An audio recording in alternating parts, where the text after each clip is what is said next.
kababayan. At kaya po kayo nandito dahil isa po kayo sa nakakapag-avail po ng programa. Tama po ba?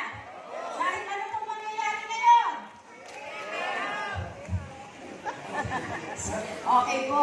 So, hindi ko na po pahahabain. Kami po muli sa GP Party List, kasama po ang ating Congressman GP Pajermos, sila Governor Oni Matias-Umali, Vice Governor Doc Anthony Umali, si Kuya Lemon Umali.